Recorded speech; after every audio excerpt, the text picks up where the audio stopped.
Much upkeeping. The little he did need was taken care of by Filch. He shuddered, causing small trembles throughout his halls that was barely discernible except by the spiders and owls. He didn't care much for Filch, wishing he would walk without his squib feet touching his magnificent stone floors. Okay, so he's a racist too. No, he had long since stopped trying to force his floors open to swallow Filch and Mrs. Norris whole. Besides, if he kept it up, he would risk a prolapsed staircase, and that was no laughing matter. The giant squid saw how miserable Hogwarts was. It was true that he also missed the students, but for an entirely different reason. He missed their terrified screams as he revealed himself rising from the murky depths of the lake. His huge eyes stared mournfully at his very large tentacles. At one time, he had dreams of being an actor. The larger he grew, the fewer agents and scouts would come calling, until they finally stopped altogether. There wasn't much in the market for a squid that could split a schoolgirl from stem to stern. Jesus Christ! He stared at his tentacles as they moved gently in the current. Schoolgirls were out. A plan formed in his mind. He swam to the surface, hesitating momentarily before pulling himself from the water. It ran off his rubbery skin in rivets as he made his way across the ground. No humans were around to witness the incredible trek, and no human would believe his eyes had he been a witness. Hogwarts watched the giant squid approach and felt apprehension well up in his kitchen. "What are you doing?" The words weren't spoken, but they were understood. "Just trust me," the giant squid replied, caressing Hogwarts' outer walls. "I'm not ready," Hogwarts exclaimed, trying to push the giant squid away with his magic. "Hogwarts, you're lonely. I'm lonely. We don't have to be. Besides, you can't go around manipulating your staircases." "You know about that?" "Everyone does, sort of." "That's beside the point. I've never..." The temperature within rose in embarrassment. "I'll go slow, I promise." He began to caress a window, teasing it open. Hogwarts sighed, the fight leaving him. He relaxed, allowing the tentacle inside, where it brushed against the inner walls before settling on the stone floor. He fastened the suction cups to the floor, lifting the tentacle away so it pulled on the floor without losing its grip. Another sigh swept through the halls of Hogwarts. "Oh, Merlin, that feels so good." His rapture turned to fright as he felt the tentacle work its way into a second window. "I don't..." "Trust me, it'll feel good. Remember this." He pulled the suction cups a little harder and Hogwarts groaned. "Do that again."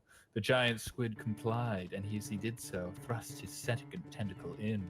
Hogwarts shuttled, coming very close to ending the fun. The giant squid backed off, unwilling to finish so soon. He waited for Hogwarts to calm down before sending the second tentacle to search the room. He felt the need to fill Hogwarts with as much as possible, and he raised another tentacle, caressing his outer walls, running along windowsills and tracing individual bricks. So caught up in the bliss, Hogwarts didn't notice the giant squid slip in a third and fourth tentacle. This is incredible, Hogwarts breathed. This isn't even the best part. He held up his two longest tentacles. These can reach farther than a room. They can go into your hallways. I want them in me. Are you sure? They're quite large. Apprehension rolled through his kitchen again. While he was deciding, the giant squid forced another tentacle in. You have 3 tentacles left to decide.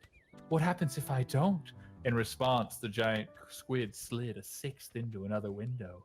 2, he said simply and without a hint of warning. Hogwarts could take them all. He knew he could. But what would the other wizarding schools think? Would Baxblins allow a giant squid to violate her? Certainly not. If Durmstrang ever found out, there'd be no end of teasing. The giant squid grew impatient and slid a 7th tentacle into a window, followed immediately by an 8th. 2-1. Time's up and you didn't decide. What? But that's not fair. It's a simple answer, yes or no.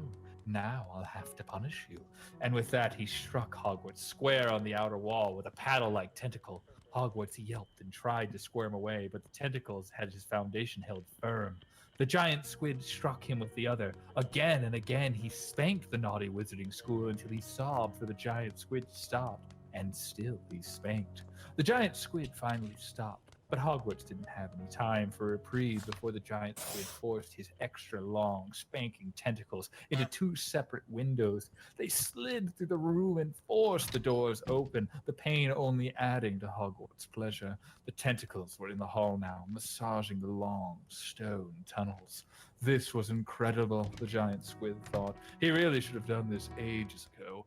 Every tentacle was in a different window. No schoolgirl, no matter how many movies she made, could hold all 10 tentacles at once. Each one moved differently and with a different pace, driving Hogwarts crazy with the inability to match its speed. He felt that familiar feeling and redoubled his efforts. Ink exploded all over Hogwarts, some finding its way into the windows. He unified his tentacles somewhat, completely focused on Hogwarts. He must be close. Then it happened. Water shot out of the faucets. Toilets overflowed, and bread set in ovens to keep warm by thoughtful house elves exploded. Hogwarts shook violently to his foundation, rousing Filch from bed and sending house elves and Mrs. Norris scrambling for cover. Even Hagrid heard the groan of stone and came running. They searched around the castle and through the castle, but found no sign of intruders. Most perplexing was the stinky ink on one side of the castle. Hagrid peered through the dark toward the lake, but was unable to see the ripples left in the wake by the giant squid. The giant squid slipped beneath the waves, wanting to grin even though his beak was incapable. He anticipated a very short summer before the professors and students returned, so he better make the most of it.